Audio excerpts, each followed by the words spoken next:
Everyone, I am Tacet, and today I'm going to be going over the Gems of War Bad at a Hell Event 2, which Vlad the Unstated is added to the game.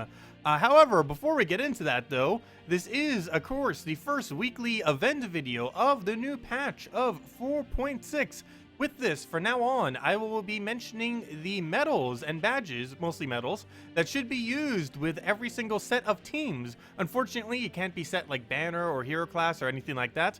However, it is still something that needs to be set per team and does vary quite a bit depending from team to team. So any team I mention now in the description or in the comment section will now include the badges or medals that they would synergize with.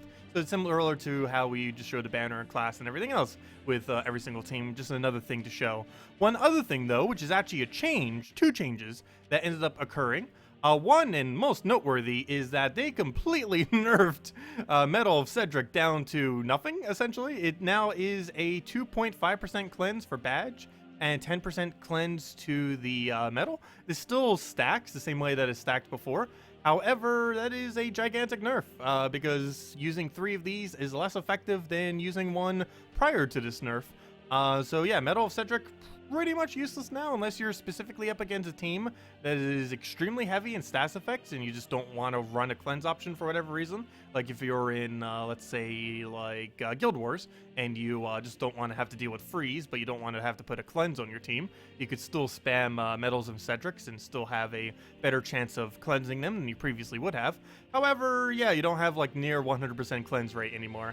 So you're actually going to have to put proper cleanses onto your team, and yeah, overall it's a little bit more balanced. However, it does seem like quite a drastic nerf to have done to them. One other thing that was also done to Medal of Cedric is you may have noticed you were getting more Medal of Cedrics than any other medal, and they end up fixing this. Medal of Cedric now drops at the normal rate. So now commons, rares, ultra rares, basically it'll go increasing or decreasing, I should say, in drop rate. This does technically mean, even though ultra rare of the medals of Cedric will be slightly harder to obtain, all the other medals will now be, or all the other tokens, I should say, are now easier to obtain. So even though this technically nerfed the ultra rare, it technically also buffed the legends and mythics. So the overall rarity rate across the board should be a little bit higher, or should be about the same, in that the actual value of your overall token value should be about the same. So even though you're getting less ultra rare, you're now getting more commons, but you're also getting slightly more mythic. So it basically just balanced out the drop table so you weren't getting the most amount of the ultra rare, which obviously seemed really weird given that it was more common than the common and rare. Anyways, they basically just rebalanced that and nerfed Cedric into the ground. So that's the main two things that they ended up doing with that. Also, one other thing to mention real quick, if you are like battling right now, is when they ended up doing this little mini updates, they kind of forgot to update stuff. So it's running off of the version of the game that's like a couple months back. All the stuff still works of content that you have, but as you can see, like a bunch of delves are missing, a bunch of weapons are missing, and other similar things like that, even hero classes and stuff. This will probably be fixed within the next day, but if you're wondering, that yeah, that's something that happened with that little mini patch that they just did this Monday, and it should hopefully be fixed soon. But anyways, let's get into our normally scheduled event-related stuff. So let's get into this troop. So as far as the arcane trait stone, as blue-purple, you can get quite a few, given that it is an epic, and they're basically 200 glory each. Earlier on in the game, you'd want to use it for things like Azura and Winterwolf, and later on in the game, you'd want to use it for Skyla and Queen Mab, as well as any other mythics that would end up incorporating it. As far as the troop itself, it is pretty underwhelming. It steals a bunch of life from an enemy, boosted by its life. It is a pretty nice synergy, having a life steal that also is boost ratio into life. However, boost ratio is not really that high. There's plenty of troops that have a higher HP boost ratio, and you can simply use those HP boost ratio troops with something like a Ghulvania, and probably get better overall value than using it on something like this. So pretty much this troop is going to be dead content for the most part, which makes sense as he is undead, haha. But anyways, the only other relevant thing about him is he does gain +1 purple off its final trait. But overall, I would say it's pretty much dead content and not really something you'd bother using. So that's him, the new troop that we end up getting from that. However, we did end up getting something new as far as from event keys. So this week we ended up getting a new event key troop, an event key legend. This happens ever so often. Normally it was about once every month. Now it feels like it's about every other month. But we did get another troop. So if you go and open a bunch of glory keys, you will possibly be able to get this new one right over here in Ghulvania. I could click on the right location. And that troop is the Horseman. Where'd he go? Horseman, where are you? Dolan. So Dolan, what he does is he deals damage to an enemy, boosted by ally and enemy deaths at a 5x boost ratio. So for every single death on your team or the enemy's team, there's 5 additional damage. So if you die twice, the enemy died twice, that's 20 additional damage for him. Not really too much extra damage, but you know, it stacks up over time, especially if you're killing a bunch of your allies or the enemies. And on top of that, it also has a 50% chance to either kill, or 100% chance to kill the first enemy of the opposing team or of your ally team. So basically comes down to 50% chance. Essentially a 50% chance that you'll end up getting a instant kill onto the enemy. However, it's also a 50% chance that it could kill your ally in first slot. So this is mostly going to be good if you use a Doom in first slot, as Doom is currently the only thing that is player owned that has immunity to instant kills. So you can simply put any of the 6 Dooms onto your team in first slot, and then he will not be able to kill your first slot anymore, as long as you keep that alive. And then you'll still be able to kill the enemy at a 50% chance. For an 18 mana cost, 50% extra turn isn't too bad, though given other options that exist, as well as Mang and stuff underneath the exact same coloration, you're not really going to bother using Dullahan that much. Might find its way into some Delves, given that it could be a good mid-range option for Delves, if you don't currently have other options, but I feel like given that it completely blocks out Mang, will make it a little bit underwhelming, given that more often than not, if you're looking for some kind of similar mechanic to this, you might as well just use Titan with Mang. But overall, fun little gimmick, but I don't really feel like it's going to be useful for anything personally, but it's still worth trying to get it in event key table just to have a copy of it. One other thing to mention is this is the first time that the Grey King has easily been obtainable since his release about, how long was it? About a month ago or so? But yeah, Grey King finally available again if you go through event keys. Do keep in mind that there are 2 mythics within the drop table, Draculus and the Grey King. So it's not a guaranteed chance that you would specifically end up getting the Grey King out of it. However, Grey King still is pretty high up there, even though you don't really need a stun anymore or as much to counter out the Cedric cleanse anymore. It's still really good at disabling out teams between all of its disables that it has, between Mana Drain, Silence, and Free. So still going to be a pretty nice... Oh, why did I say stun? Never mind, he doesn't have stun. But I keep thinking he has stun. But he still has plenty of disables that you can end up utilizing, which makes him a pretty good troop, not only for Guild Wars on defend teams, but also as a counter to any kind of team that uses 2 or 3 of the same color, especially 4, or any kind of team where you can double cast in order to disable out their entire team. He also has a bit of undead synergy with the fact that he's capable of giving a bunch of magic to undead, which synergizes with the fact that they also gain additional magic from being synergized with each other. But yeah, overall, it's an okay week to throw down event keys. Your main goal would be either to get Dolan, or if you have a lot of event keys and you want to try for it, or try going for Grey King. Not the absolute best time to do it, but still there are options to consider if you are going to. Anyways, as far as some of the event-related stuff this week, we have 10% to all undead, as well as 10% to all knights. This doesn't have too much overlap that's going to be useful, so you could pretty much just ignore that for the most part. Similar to ignoring, you can also just ignore the fact that this gives 40 extra souls in Explore, given that Explore is now mostly just doing tier 12s or soul farming at a lower level with an actual proper soul farming team. You're not really ever going to bother using this for its 40 souls, so you could pretty much just ignore that. Next thing, we went over the chest, good to go for. Especially with the new legend in there. Of course, we have Guild Wars this week. Not much to really mention, except for the fact that you might want to reconsider revamping some of your defend teams, given that we now have badges that the enemy might be using. So you might want to reconsider even status effects, even though Cedric badge was nerfed very heavily. It is still a thing, and people can passively now cleanse away freeze and other similar mechanics without even having a cleanse on their team. So even though it got drastically nerfed, it is still a factor to consider when composing your defend teams. And I'm probably going to revamp slightly throughout the week, but for the most part, I'm probably just going to keep it as is and kind of see how they fend, especially since we haven't really been able to upgrade much with medals yet. So anyone who might have grinded out the weekend will probably have quite an advantage this particular Guild Wars if they played for a very, very long amount of time this weekend. But anyways, that's that. As far as weekly stuff that we have going on, Tuesday, tomorrow, we have Sunken Fleet, even though we can't currently see it in the underworld, but it'll be probably fixed by then. But Sunken Fleet, red-blue faction, can just simply run it with the gargoyles, which even have extra attack that you can use with medals. This Wednesday we have the gold pet, really good if you don't have it yet or don't have it fully maxed out, as that works for every single battle and just gives you a few percent extra gold. This Thursday we have nothing, because this Friday we have ourselves a new hero class. It is a hero class for Blighted Lands. Unless they're going to be buffing it between now and Friday, it is a ridiculously useless hero class. However, it is still a Blighted Lands hero class, which, if I'm not mistaken, will mean +1 magic towards Blighted Lands. So definitely something to consider, just off of upgrading it slightly. Other than that, yeah, that's pretty much the only noteworthy thing about it. And that and the fact that you'll be restricted specifically to daemons and Blighted Lands daemon troops from Blighted Lands is what the restriction will be for that this Friday. And other than that, it'll just be like a normal class event, except even easier because, of course, we have the medals now to be able to utilize for them. As far as Soulforge, we have ourselves a very, very, very juicy craft that if you have 4,000 diamonds and do not have this troop, you 100% have to buy this. It's better than Fairshra even, as far as how high I would consider its craftability. Honestly, I'd probably say High King Irongut is the #1 troop in the current state of the game to actually own, because it is not only the best option in the entire game for high level delves, it is also pretty much the best option, or at least among one of the top few, for doing level 12 explore. And level 12 explore is obviously very, very, very excessively important, given that it is now how we grind all these medals, which is quite the long grind. But yeah, go craft them. The basic premise of this is it deals damage to an enemy with a chance to devour equal to its attack.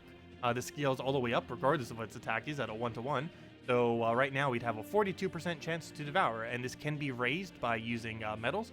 Of course, we have medals that once you get them upgraded, the epic ones will give +4 attack, meaning that you could theoretically get a +12 attack. Also, down the line, as we get a lot more medals, you could even upgrade Irongut to be able to gain higher stats. And if I'm not mistaken, he's a striker or whatever that one is. I believe gives him 2 or 3 extra attack. Actually, I would have to go underneath the menu real quick. Let's see. I believe he gains, yeah, anywhere from about 3 to 4 attack from being upgraded. I know he gains some amount. Yeah, it was 4 attack. Couldn't remember off the top of my head. Yeah, he gains 4 additional attack, which isn't like an excessively high amount, but anything that gets him closer to 100% devour is very, very good. And during higher level content, one single devour will raise him all the way above 100%. It's normally just the annoying first devour they have to worry about. Everything beyond then and higher level content, you'll just be able to destroy everything.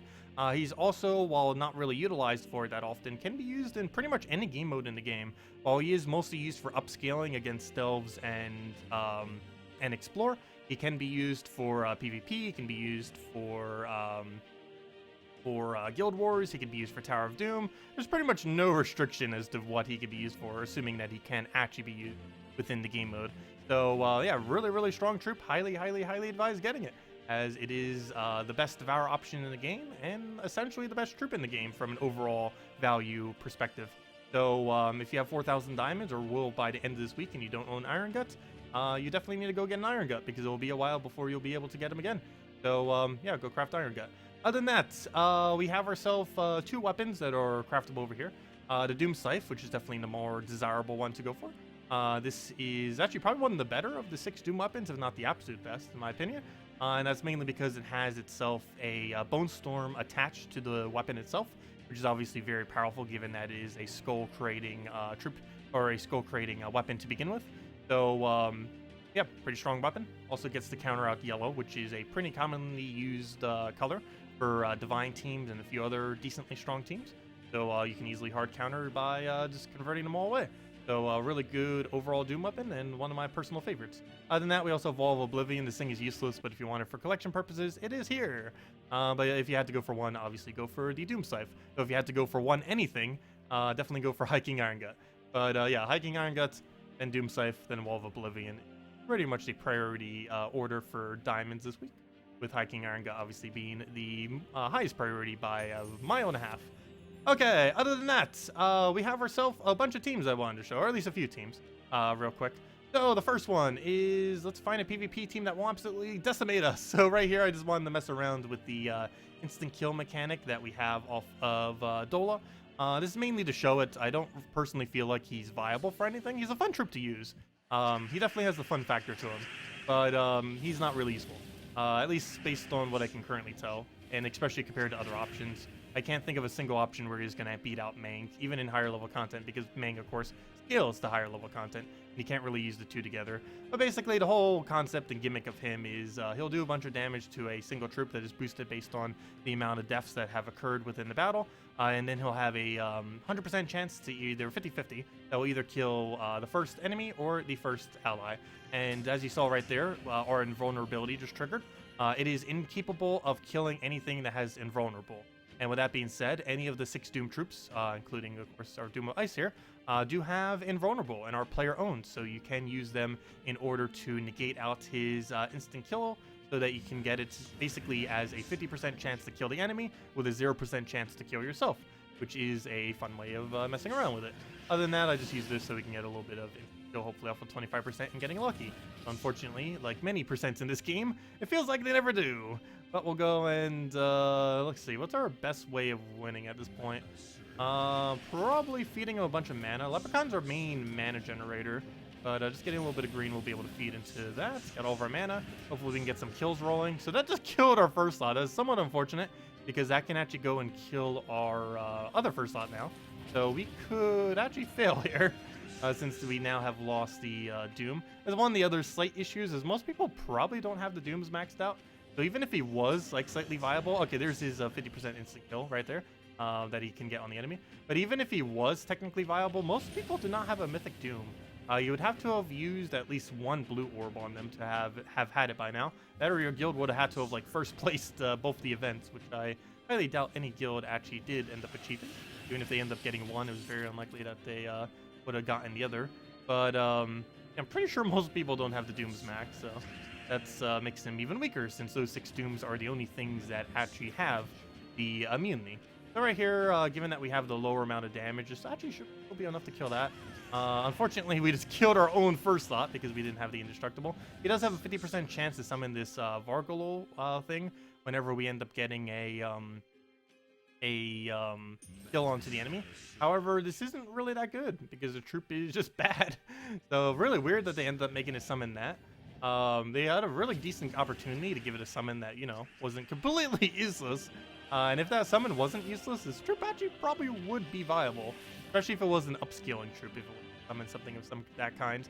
But in the current state that they end up implementing it in, it just mostly seems like dead content. Fun to mess around with, but nothing really too viable that would be better than other options that exist. Anyways, for the faction event this Tuesday, one of the teams that you could go with is just a standard Mountain Crusher Apothecary with double gargoyle. Restriction is green and red. Of course, hero weapon doesn't matter as far as coloration. And you can end up getting away with the Apothecary double gargoyle combo. One pretty nice thing about gargoyles is you can increase their attack by quite a substantial amount, given that the new formats of badges are usable. So for this particular team, you'd probably want to use something like a 20% mana start with an 8 attack. Or if you don't have the other 20% mana start, you could just go simply for a 12 attack, or use whatever attack things you have. With an 8 attack, this will end up giving you around 10 additional damage to your gargoyle, 10 or 11, depends where it ends up scaling or rounding off to. But yeah, that's definitely not too bad. And you get that per cast, and it also is 5 additional damage to adjacents. So overall, a pretty nice little buff that gargoyles will be able to do and be able to kill those low level ranges even more consistently than they've already been able to. So just a fun little thing to kill out the low level of the factions.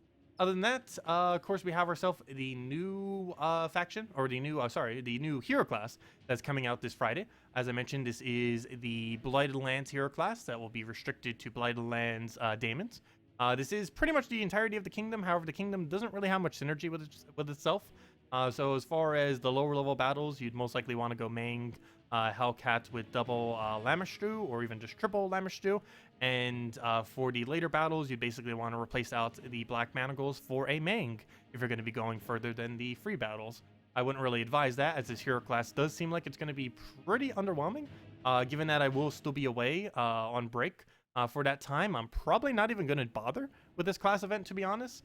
Mainly because class events always are pretty much just a complete waste of resources. But also because this hero class is just so ridiculously bad unless they're planning on buffing it within the next several days before it comes out. But based on spoiler threads and stuff, it looks horrifically bad. So I'm probably just going to completely avoid leveling this thing, to be honest.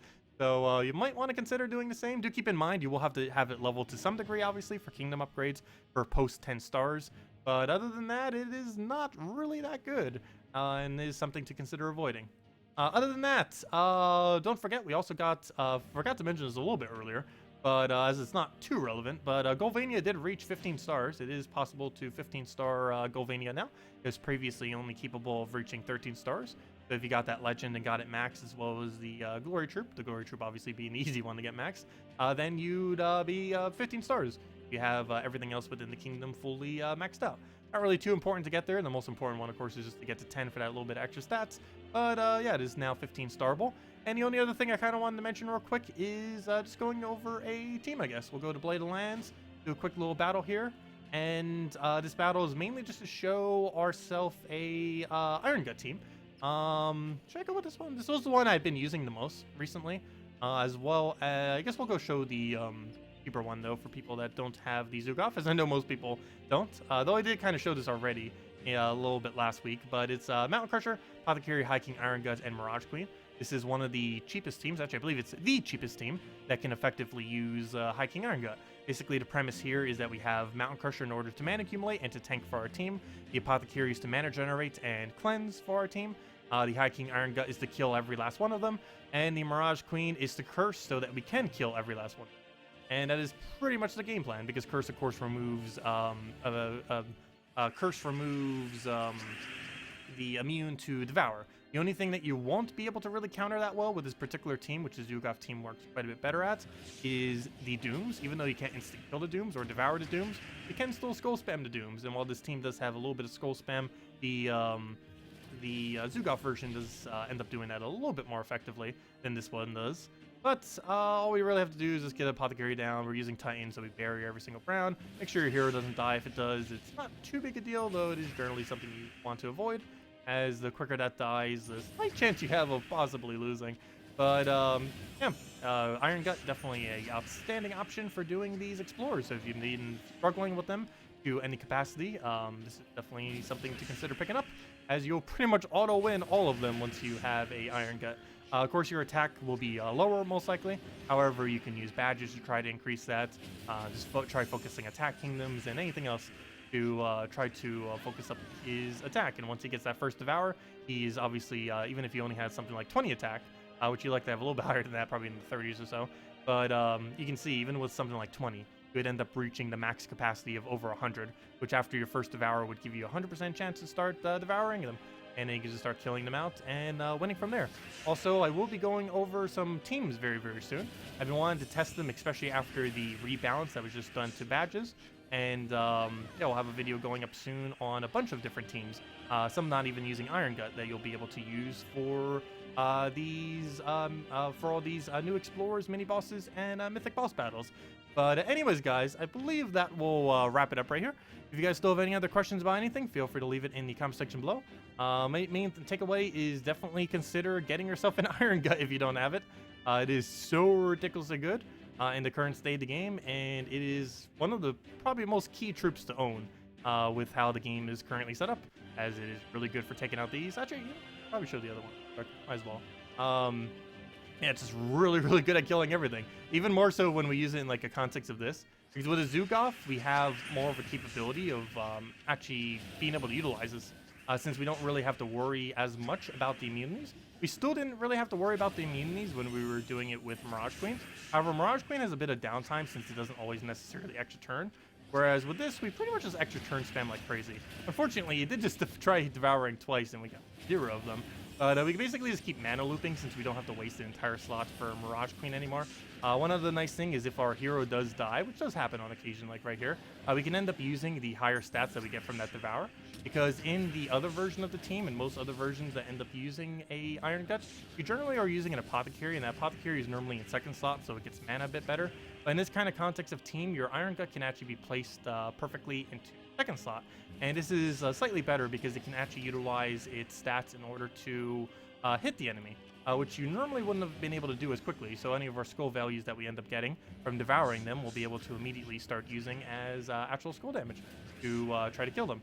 So before it would kind of just be blocked and you were only really using it for its devour chance, but in a team like this, you can utilize it also for taking skulls to really kill them out per hit that you do. And in some game modes, depending on, like for example, Delves, you can even just simply get the Devour or the hit off of it. And even sometimes in these Explore battles, you can also still end up getting it simply from the sheer amount of damage that you have. And I guess we'll go do one more battle. Just because, not like it would really show the whole drop table with only one drop, but as I did mention, they did rework the drop table. So basically the whole thing that ended up happening here, which we should see immediately by the fact that we likely will not get an ultra rare, they'll probably troll me by giving me like 2 ultra rares, but they basically reduced down the rate at which you get the ultra rares. However, they increased the rate of everything else that isn't the ultra rares. So even though they increased the rate of the commons and rares, they also increased the rate of legends and mythics. They basically just made it so it scaled a little bit better because for whatever reason, the ultra rares were dropping at the highest rates of any of the badges. It didn't make any sense. That was a nice rebalance. Yeah, a rebalance of them completely nerfing it. I don't know how I feel about that because it was really weird that they didn't do something like that during the beta because it was like that the entire time and they even knew it stacked. So I'm not sure what the whole reasoning was behind that, like making it so powerful and then like immediately nerfing it. But yeah, they did. And we just kind of have to deal with that at the moment. And yeah, of course, we still get one. But we do have a higher chance of being able to get those higher rarities now. But oh, of course, it gives us 2 actually. Well, that's almost disproving my point. But they did technically reduce the rate of Cedric's, even though this completely goes counter to what I just said. But they did rebalance it to reduce the chance of getting Cedric's, while they basically increasing the chance ever so slightly of getting all the other. Completely disproven by the drops we just got. But that is what they just did. And of course, they nerfed that in secret. But anyways, that's everything for now. If you guys still have any other questions, feel free to leave it in the comment section below. Of course, I will still be gone, other than the teams video that I'll be going over probably today or tomorrow. I will probably have very little or almost no content until this weekend. But starting this Sunday, we should be back to completely normal schedule. We'll be streaming on Sunday, getting a bunch of Guild Wars done, probably all 6 of them at that point. Messing around possibly with the hero class and grinding the Explorer obviously quite a bit, and getting back into normal routine at that point. So I'll see you all then. I hope you all have a wonderful rest of your week, and I will catch all of you later. Goodbye, everyone, and best of luck.